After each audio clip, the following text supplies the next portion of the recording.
Hi guys, so today's video is going to be my July favorites. Well, not my July favorites. A lot of these favorites I've had for a few months. So this is my current favorites, and maybe I'll do a favorites video every few months instead of every month. So if you want to see what I've been liking for these past few months, then please keep watching.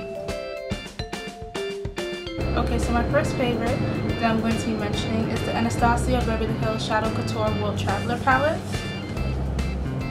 Now this palette I used in my last video. So this is what it looks like. In case you don't know, it was $30. It's limited edition. It comes with the brush, but the brush is somewhere in that jar with my brushes. And it has lots of neutral colors with little pops of color. So I think this palette is definitely worth the $30. So you should probably go and pick it up as soon as you can. So my next favorite that I've been using a lot lately, especially since it's summer, is my Mercier Tinted Moisturizer. This is the oil-free one, and I'm in the shade Walnut. I wear this on the days when I'm going out, but I don't want to wear a foundation, but I want coverage. It's good for that. You can apply it with your fingers or a beauty blender. I've been applying it with my fingers a lot lately, and I like the way it looks. It's so much more convenient to just rub it on and set it. And what I set it with, now that I'm speaking of setting things,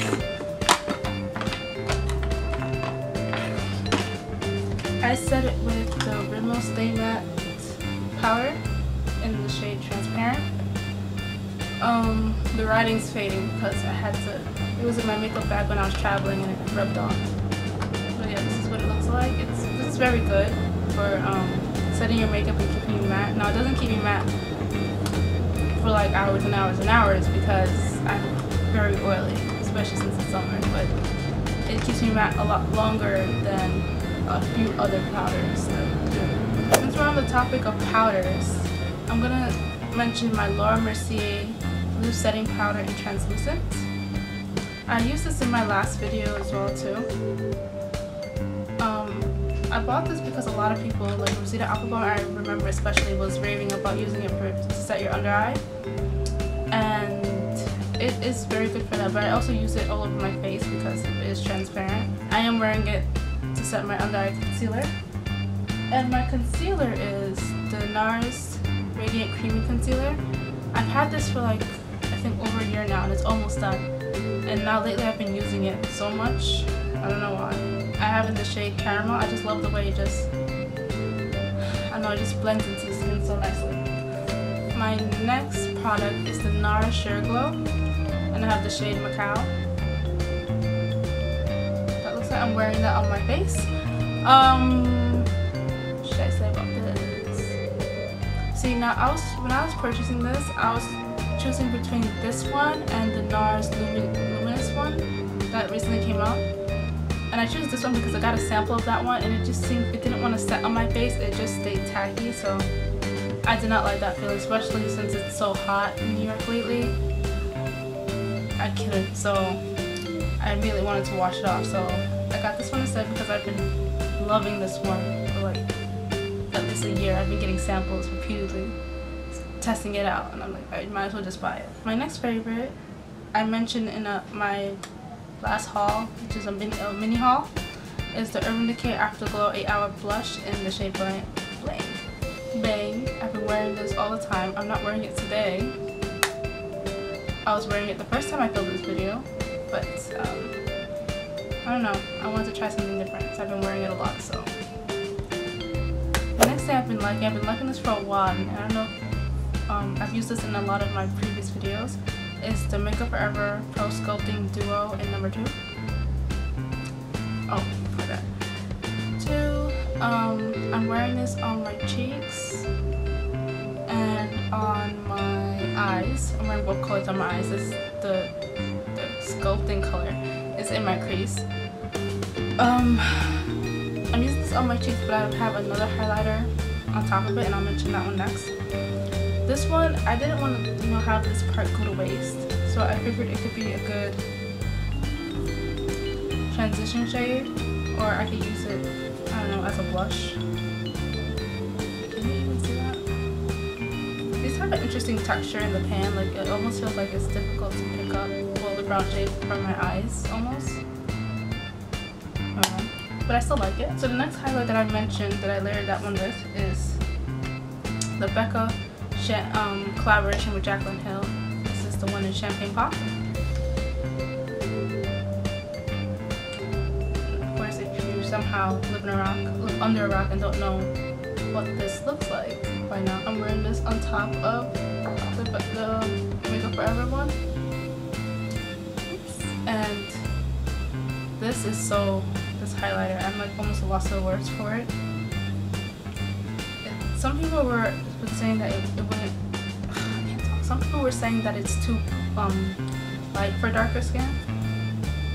I could say it could be a little intense, but I wouldn't say you couldn't wear it. Like, I've been wearing it alone a lot lately. I don't know how to explain it. It looks like your skin is wet, almost like it's very glowy and gold, but it doesn't look like the gold is something you put on you, so it just looks like your skin has a gold highlight to it. And also I kept the little film thing that I don't like to keep because it usually messes up the powder, but it has Jaclyn Hill's name on it. So my next favorite is the Milani Amore Matte Lip Creams, and this one is in the shade 03 Beloved. I used this in my last video as well. Okay, these are so good. Like the tip is like this paddle type shape, and it has product on both sides, so it usually takes me one, as soon as I pull it out, I can use that to apply it to both of my lips. That's what that looks like. And it smells like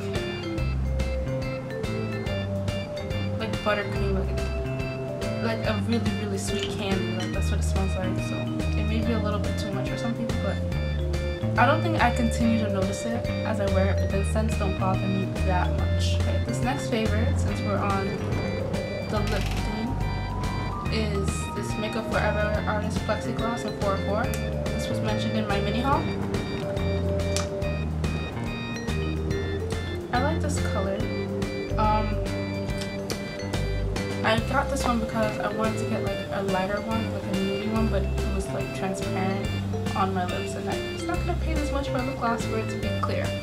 So I got this one. The darker you get, the more pigmented they are. This one stays on my lips for a really long time. It is a little tacky. I wouldn't say it's sticky. It's not like annoying, but it stays on, and I like the way it looks, especially in the summer when I'm wearing, my Tinted moisturizer. I just want something light. So my last lip product is the Too Faced Melted Metal and Melted Metallic Jelly. And this one, I was afraid because metallic just means a lot of shimmer, and I was like, but I like this one, the way it looks. It has a sheen to it. It has metallic shimmer in it, but the shimmer is purple, so it's not like as if it was like silver. This reminds me of the CoverGirl. Oh god, I had it and then my mother stole it from me and never bought it back. But I like that one too because it has glitter in it, but you don't feel it when you rub your lips together. I think I need to go and purchase that, but my last favorite is the CoverGirl Supersizer Waterproof Mascara. One is quite different. It's bendy and you're supposed to twirl it as you apply it. I am wearing this now. It's very good at separating your lashes. I don't know about length because I don't focus on length when I buy mascaras because I think my lashes are long enough. It doesn't do much for volumizing, but I don't know, I like it. It's very good for like summer when you don't want to be too much with your makeup. So that's it for my favorites video. If you like it, please thumbs up, comment, let me know what your favorites are. I really need less than that as an excuse to go shopping. And subscribe if you haven't already. And I'll see you guys in my next video. Bye. Anastasia, Beverly Hills, Shadow Couture, World Traveler palette.